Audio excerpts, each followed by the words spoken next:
Supreme कोर्टाचे वकील सिद्धार्थ शिंदे ज्यांच्याशी संवाद साधला आमचे प्रतिनिधी प्रशांत कदम यांनी। महाराष्ट्राच्या सत्ता संघर्षाचा निकाल नेमका काय लागणार, कोण जिंकणार कोण हरणार याचं उत्तर आता अवघ्या काही तासात मिळणार आहे। याच संदर्भात बोलण्यासाठी सुप्रीम कोर्टातले वकील ॲडव्होकेट सिद्धार्थ शिंदे आता माझ्यासोबत आहेत। शिंदेजी, आता अवघ्या काही तासामध्ये निकाल लागणार आहे, पण एक ताजी घडामोड काल रात्री जी आपल्याला कळाली त्याच्यानुसार एकच निकाल येणार आहे। 5 न्यायमूर्तींचं हे घटनापीठ होतं, एकच निकाल येतो, याचा नेमका अर्थ काय?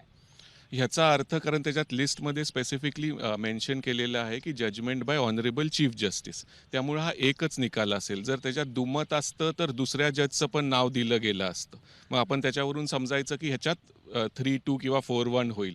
पण ज्या अर्थी ऑनरेबल चीफ जस्टिस लिहिले दोन्ही निकालांसाठी, दिल्ली विरुद्ध केंद्र सरकार आणि महाराष्ट्राचा सत्ता संघर्ष, म्हणजे ही ऑथर केलेली असेल, जजमेंट चीफ जस्टिसांनीच लिहिलेली असेल आणि हे युनॅनिमस असेल 5-0।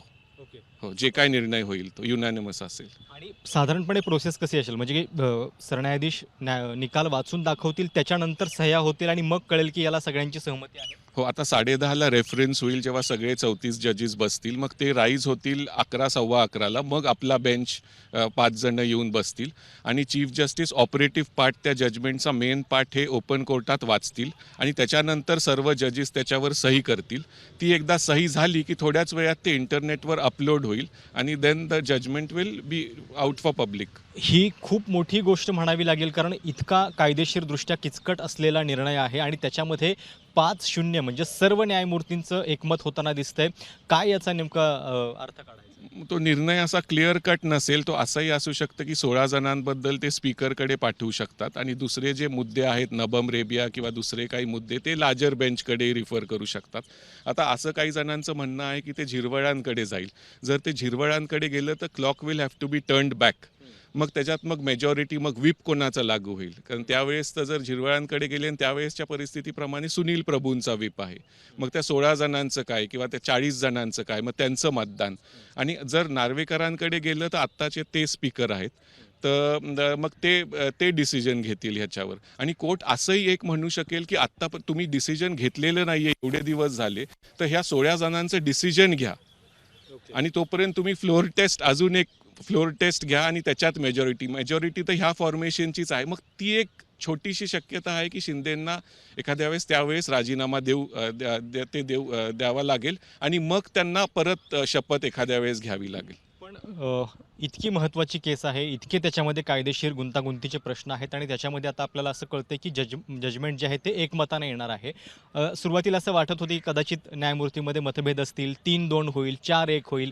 एकूण रचना बघितल्यानंतर म्हणजे आता जे होतंय त्याचं नेमकं महत्त्व काय? आणि मुळामध्ये प्रश्न थोडासा तुम्हाला उत्तरासाठी अवघड आहे, पण ज्या अर्थी 5-0 होते त्या अर्थी कुणाला त्याचा फायदा होईल, कोणाच्या दृष्टीने दिला असं आहे? जर 5-0 होतच आहे तर 5-0 म्हणजे हे मला वाटतं स्पीकरकडे पाठवलं जाईल आणि स्पीकर जो निर्णय घेतील आणि त्यांना सांगितलं जाईल की एक स्पेसिफिक टाईम फ्रेममध्ये तुम्ही तुमचा निर्णय द्या।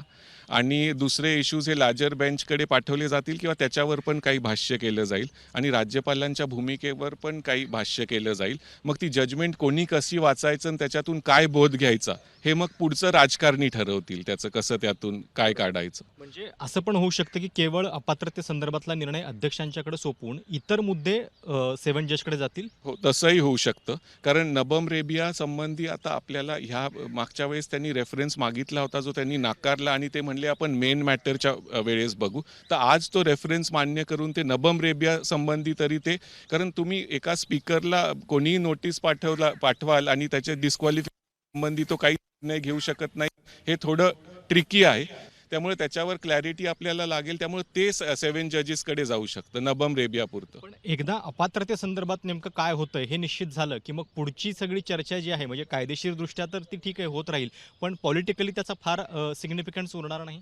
त्याचा सिग्निफिकन्स मग पुढच्या मॅटर्ससाठी, पुढे काय असं जर घडलं तर त्यावेळेस काय केलं जावं आणि भविष्यातल्या धोक्यांसाठी राहील, महाराष्ट्राच्या दृष्टीने महाराष्ट्रापुरतं तर नाही, कारण त्याला खूप वेळ लागेल ते मग जजमेंट यायला आणि त्याच्यावर हे व्हायला। म्हणजे एक प्रकारे न्याय आपण करतोय हे देखील न्यायालयाला त्याच्यामध्ये दाखवता येईल? हो, दाखवता येईल। आणि जर 5-0ची जजमेंट आहे म्हणजे सर्व जज सहमत आहेतच आणि 10व्या अनुसूचीप्रमाणे स्पीकरलाच निर्णय घ्यावा लागतो। आता ते कोणते स्पीकर, नार्वेकर का झिरवळ, हे कोर्ट ठरवेल।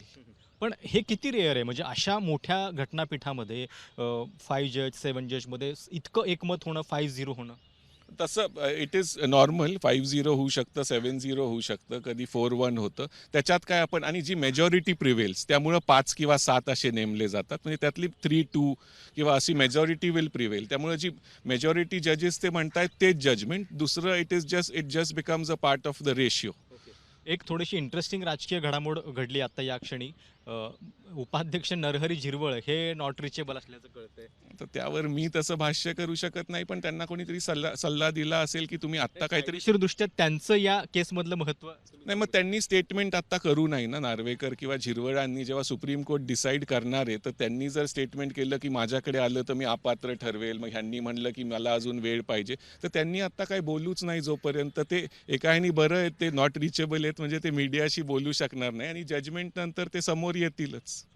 तर हे होते ॲडव्होकेट सिद्धार्थ शिंदे. आणि काय नेमका परिणाम होणार आहे जर 5-0 किंवा एकमतानं निकाल येणार असेल, तर ते आपल्याला त्यांनी सिद्धार्थ शिंदे यांनी समजावून सांगितलेलं आहे. कॅमेरामॅन वेद पांडेसह प्रशांत कदम, ABP माझा, नवी दिल्ली. एबीपी माझा, उघडा डोळे बघा नीट.